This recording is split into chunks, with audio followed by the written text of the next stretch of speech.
D'abord du gigantesque bâtiment pyramidal auquel je vais bientôt me mêler, j'observe la foule de gens qui, le temps d'une file d'attente, photographient le lieu et se prosternent bientôt devant l'architecture particulière de ce dernier. Cet endroit a l'avantage d'être un havre de connaissances modernes et attractifs, à l'inverse des amphithéâtres et des vieilles bibliothèques qui paraissent comme des feuilles pourries dans l'arbre technologique urbain. La façade est éclairée de toutes parts par des lumières éclatantes qui captivent l'attention grâce à des chorégraphies murales bien programmées. On peut également voir, entre les danses dynamiques lumineuses, des annonces mettant en avant des conférences et soutiennent dans la pyramide de la connaissance. Il me rappelle quelque chose de ce livre, Le bonheur en statistique, par un certain Lowledge, un chercheur qui s'intéresse au bien-être et qui a fait de ses travaux une conférence relatant les résultats de ses recherches. C'est mon père qui travaille à la mairie qui m'a donné sa place, avec en bonus un discours sur le développement personnel, plus que jamais important à mon âge. Banal. C'est avec mon intention propre et mon désir de savoir que je pénètre la salle de conférence. Attendre ma place semble un long périple lorsqu'il s'agit de se frayer un chemin entre les gens qui vont s'asseoir de la façon la moins efficace possible. Il me semble que les spectateurs sont d'abord des vieux cultivés, puis des personnes aisées, et des comme moi, des paumés. Écrasé par la grandeur du lieu et par l'atmosphère élitiste, je me fais petit et m'assieds en bord de salle. Heureusement, la salle est prévue pour toujours avoir une vision favorable, même quand il s'agit simplement d'écouter une personne. Comme je l'imaginais, les sièges sont aussi favorables aux récits exigeants du public.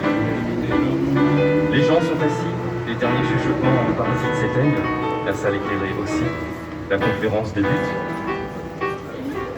Soudainement, le fameux Lowledge, dans le noir à peine visible, se précipite au centre de la scène avant qu'un éclairage en touche vienne illuminer sa présence. Apparu, acclamé à la hauteur de sa réputation, il expose sa chemise à la salle en courant à droite, à gauche, tout en saluant le public d'un geste de bras régulier. Je suppose que c'est ainsi que se déroule une conférence, alors j'applaudis de même. Ainsi, pendant un peu plus d'une heure, il va exposer sa thèse dynamiquement et à l'aide de tous les logiciels de présentation les plus limpides. Le ton est parfaitement calculé et il donne envie de croire. Mieux, de savoir. Le bonhomme est pleinement investi dans sa démonstration. Si bien que moi-même, sur mon siège, je m'enfonce et je n'arrive plus tant à me concentrer sur ses propos. Mais en fait, je me surprends plus à ces quelques blagues plutôt qu'à réfléchir au sens de tout cela. Le conférencier en a fini. Les gens se lèvent, applaudissent. Le spectacle se termine.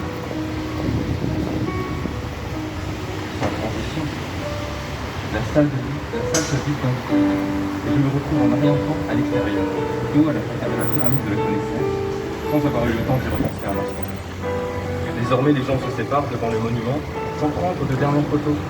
Ils partent après avoir échangé un instant sur la qualité de la mise en scène et du lieu.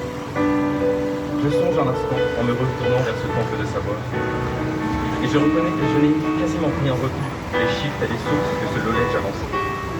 Seule l'image de ces graphiques improbables demeure dans mon esprit. Il me semble aussi qu'il est agréable de l'écouter. Alors, devrais-je y retourner pour prendre une heure? Je n'ai vu personne ne prie pourtant. Je n'ai vu personne se torturer l'esprit non plus. Je me souviens d'une majorité de visages satisfaits au sortir de la salle.